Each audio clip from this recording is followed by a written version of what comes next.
Estoy seguro de que cualquiera que haya pasado o sufrido el sistema educativo se ha tenido que tragar al menos una clase sobre el paso del mito al logos, pero ¿y si os digo que eso nunca ocurrió? Comienza la hora del tanti, todos a escuchar, sea lo que sea, lo que nos quiera contar. Tradicionalmente y por conveniencia pedagógica se ha solido explicar que en la Grecia clásica hay un momento de ruptura. Aparecen los filósofos para hacer que la gente deje de explicar las cosas de forma mitológica y hacer que empiecen a guiarse por la razón. Pero es que esto es groseramente simplista. No sé si el primero, pero desde luego que sí que el más influyente dentro de este marco teórico fue Edward Burnet. Pero ya a principios del siglo pasado empezaron a surgir críticas, como la de Francis Cornford, que en 1912 publica De la religión a la filosofía. Cornford sostuvo una tesis radicalmente opuesta. Prácticamente que los primeros filósofos se limitaron a coger el contenido mítico ya dado y lo desacralizaron, nada más. ¿Y de dónde sale esta tesis? Pues de un himno de Hesíodo a Zeus, en el que se narra que al principio tan solo había caos en un vacío aéreo donde no había ningún tipo de distinción y fue necesario que caos abriese sus fauces para que la luz y el día atravesasen con sus rayos, sucediendo así a la noche, e iluminasen el cielo y la tierra, que desde ese momento pasarían a estar desunidos. Lo que Cornform percibe en este mito es la propia estructura de pensamiento de toda la física jónica, es decir, se parte de un estado de indiferenciación absoluta del que van brotando parejas de contrarios. Estas parejas de contrarios dividen el mundo en 4 elementos: fuego, aire, tierra y agua. Estos elementos interactúan entre sí, saliendo algunos triunfantes en un ciclo de renovación absoluta. Más allá de esta analogía, Cornford lo que sostiene es que la física jónica no tiene absolutamente nada que ver con la ciencia moderna, a la que se ha querido vincular con este nuevo logos que sustituye al mito. Los físicos jónicos ni experimentaban ni tampoco hacían ningún tipo de observación en la naturaleza sobre la que basar algún empirismo de ningún tipo. Aunque sobre esto habría que hacer un matiz que quizá deje para otro vídeo porque tampoco quiero liaros. Ignorar cualquier tipo de innovación tampoco me parece la posición más acertada, pero la cosa es ver dónde está esa novedad de la filosofía, de ese logos. En su Metafísica presocrática, Gustavo Bueno aborda el tema de la racionalidad dentro de estos milesios y de en qué sentido se puede hablar de la misma. Así, por ejemplo, entender la razón como facultad deductiva, esto es, partir de la teoría general para explicar lo concreto, en oposición al empirismo de los pueblos primitivos, es problemático para la propia tesis de que la ciencia moderna viene del paso del mito al logos, porque recordemos las críticas de Cornford. Si algo aleja a los primeros milesios de la ciencia moderna es precisamente esa falta de empirismo. Hablar de razón como pensamiento conceptual en oposición al metafórico también tiene sus problemas.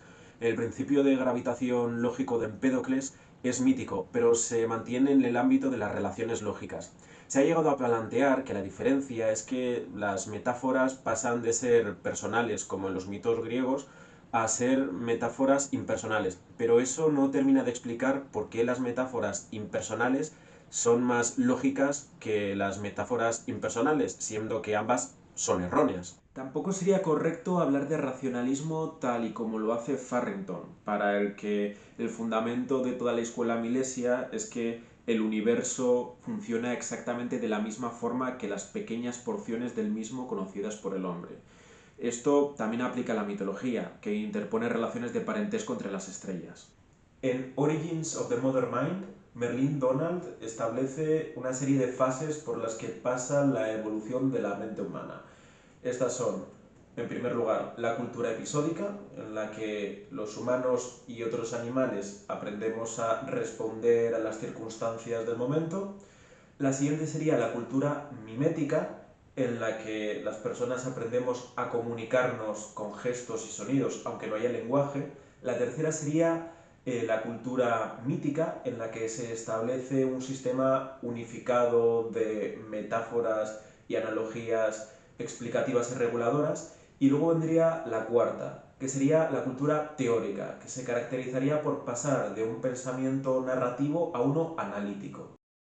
El propio Donald admite que estas culturas no se van sustituyendo sucesivamente, sino que se van añadiendo como por capas. Es decir, las personas no dejamos de ser ni miméticas ni episódicas, pero sí que reorganizamos nuestra capacidad mimética y episódica en base al nuevo conocimiento adquirido. Hablar desde estas categorías de fases siempre ha requerido muchas matizaciones. Las sociales son muy complejas y los cambios demasiado graduales. Así, por ejemplo, la mimética de desconchar una piedra requiere un mínimo de pensamiento deductivo. Es decir, que también los pueblos primitivos son lógicos. Pero hablando sobre la cultura teórica, Donald distingue entre teoría y actitud teórica. La teoría es el pensamiento analítico, en oposición al narrativo, pero la actitud teórica es el pensamiento en segundo orden. Es decir, como también dice Gustavo Bueno, en la Grecia clásica empezó a tomarse todo el conocimiento previo, narrativo y no narrativo, como materia de análisis. Empieza a un pensar sobre el pensamiento. Pero es que esto tampoco es una invención de los presocráticos. Por poner un ejemplo, tenemos el caso de la revolución religiosa de Akenatón a mediados del segundo milenio antes de Cristo. Para quien no conozca la historia, Akenatón fue un faraón egipcio que decidió declarar a todos los dioses, salvo Atón, como falsos. Estableció el criterio de verdad y falsedad tras pensar en la religión politeísta de su momento. Y, sin abandonar el pensamiento mítico, rompió con el mito tradicional. El himno de Atón es fundamentalmente narrativo, pero no por eso deja de ser interesante. Atón es el disco solar, por lo tanto es la fuente de la luz. La luz es la fuente de la vida, pero también lo es del tiempo, porque es la luz del sol la que marca el inicio y el fin del día. Akenatón, por tanto, está más próximo a los presocráticos que a los sacerdotes de su época, y sin embargo le separa casi 1000 años de historia. En algún punto intermedio, en la India surgirían los Upanishads, con el mismo espíritu de pensar sobre el pensamiento. Ya hice un vídeo en el que menciono el Rig Veda y el himno de la creación. Y reflexionando sobre esos himnos védicos, alguien en el Chandogya Upanishad del octavo antes de Cristo llegaría a conclusiones metafísicas tan importantes como el tú eres eso. Es decir, que no hay distinción entre la realidad absoluta y la mente individual. Pero así como podemos encontrar precedentes de ese paso del mito al logos, también podemos observar cómo el mito se sigue utilizando después del paso del mito al logos.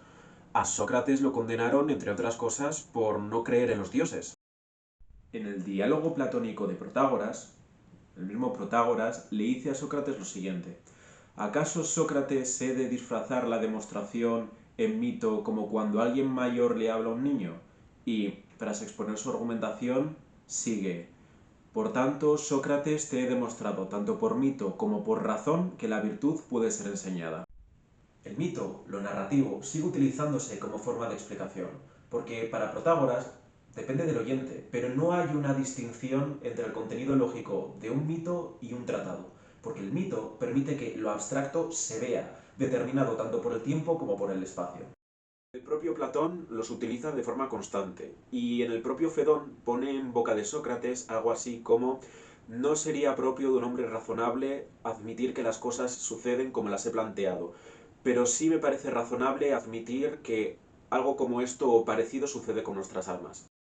Lo que quiero decir con esto es que el cambio no fue ni radical ni lineal. Los avances suceden, se olvidan, se retoman tiempo después, hasta que, por circunstancias varias, una sociedad decide mantenerlos. Pero lo que hay que quitarse de la cabeza son estas concepciones milagrosas de estos hechos, porque tanto lo narrativo como lo teórico, el mito y la razón, han existido y coexistido en diálogo durante muchísimos siglos.